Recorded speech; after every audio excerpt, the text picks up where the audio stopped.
Siapa tidak kenal Setia Novanto? Politikus licin antar waktu. Mulai dari Orde Baru sampai era Jokowi, ia selalu eksis. Kena batunya saat pemerintahan Jokowi. Entah benar masuk bui atau tidak, yang jelas ia disidang dan divonis penjara. Drama demi drama tercipta. Naik turun ketua DPR RI dan berujung nabrak tiang listrik. Upaya lepas dari jerat hukum. Pelariannya membuat dokter dan pengacara ikutan terseret masuk kurungan karena ikut serta dalam upaya menghalangi pemeriksaan. Toh orang kuat dan licik, mantan ketua umum Partai Golkar, mantan ketua DPR RI, dan puluhan tahun masuk anggota Dewan Pusat terkapar di tangan penegakan hukum. Upaya melarikan diri dengan berbagai skenario toh gagal. Kini ada orang kuat lagi, jauh lebih dikdaya.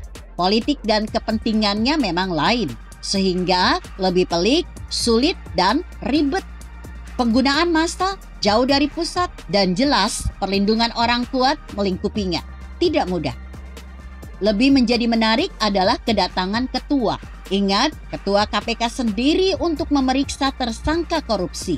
Didampingi 2 jenderal aktif, Pangdam dan Kapolda untuk melakukan pemeriksaan. Dikdaya benar ini. Bagaimana gubernur di tengah kemiskinan dan gejolak penduduk Papua, namun pemeriksaan KPK tidak bisa, malah izin berobat ke Singapura. Papua kaya, dana otsus gede, namun kesejahteraan dan pembangunan Papua masih jauh dari harapan. Pemeriksaan kesehatan saja harus dari Singapura. Jadi wajar, desas-desus ia biasa main kasino di luar negeri. Pantas saja dana gede tidak membantu secara signifikan penduduk dan kawasan Papua. Bayangkan daerah, APBD berapa saja yang dipakai untuk menanggung gaya hidup pemimpin model demikian.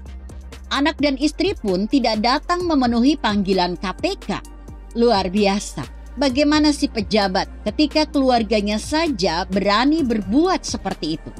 Lagi-lagi ini adalah arogansi dan gambaran kepemimpinan yang menjadi gaya si pejabat. Kedatangan dokter dan perawat dari Singapura, luar biasa.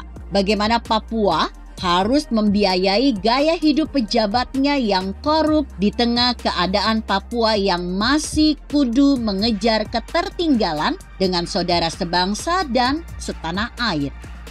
Kekayaan alam mereka luar biasa. Jangan menuduh dan mengatakan Jakarta atau Indonesia yang jahat. Tetapi pemimpin yang itu adalah saudara sendiri, tapi tega. Kedatangan petugas KPK ini sebuah upaya mendapatkan jalan keluar terbaik, namun juga menjadi presiden buruk. Bagaimana bisa melawan KPK dengan pengerahan massa, alasan sakit? Ini klasik dan khas Demokrat banget. Apakah ini yang namanya penegakan hukum atas kejahatan luar biasa? Korupsi alias maling itu sudah sangat jahat. Ini di tengah-tengah Papua yang masih jauh ketinggalan pula. Jahatnya double-double. Dibela pula. Begitu kira-kira. Artikel ini ditulis Susi Haryawan yang disadur dari Kompasiana.com dengan judul Lukas NMB lebih dikdaya dari Setia Novanto. Bagaimana menurut Anda? Jika Anda berpendapat lain, tuliskan komentar Anda di bawah ini. Saya Emma, Karisma 90.